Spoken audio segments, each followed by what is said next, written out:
Sometimes the difference between being smooth and being stupid is all in how you say it. If I don't like the clothes my wife is wearing, I can yell and scream and tell her how much I don't like what she's wearing. Or I can go out and buy her the dress that I like and tell her how lovely she looks each and every time that she wears it. That's a little bit smoother approach. Well, 5 years ago, the government of Cyprus showed us all how to do stupid. In case you missed it, the banks of this tiny European island nation of Cyprus were in financial trouble. Surprise!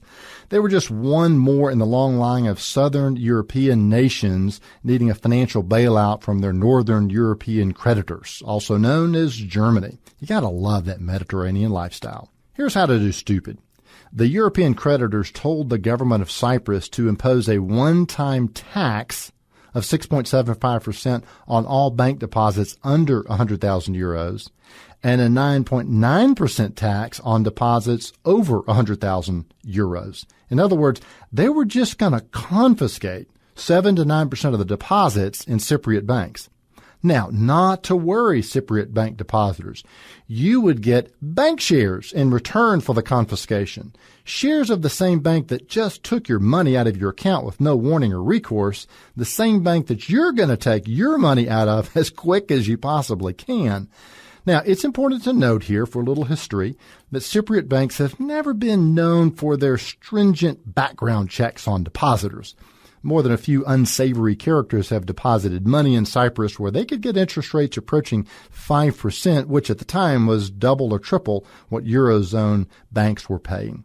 So let's say that Yuri from Moscow deposited €1 million into a Cypriot bank 2 years ago. He earned the million from his, an import business.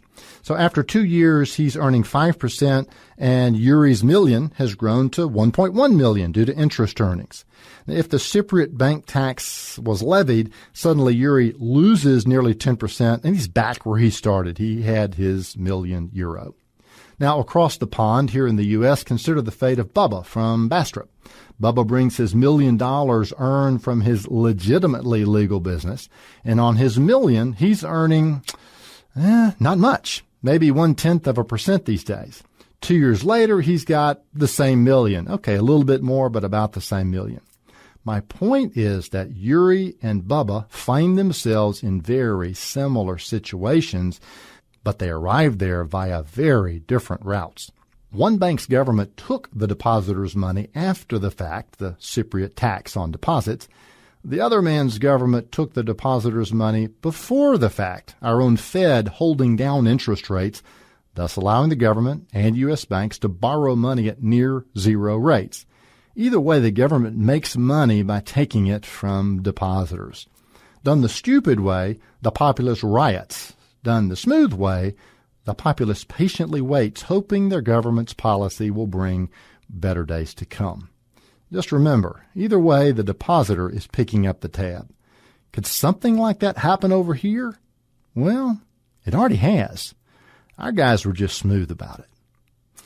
Offering you wisdom on wealth, I'm Byron Moore.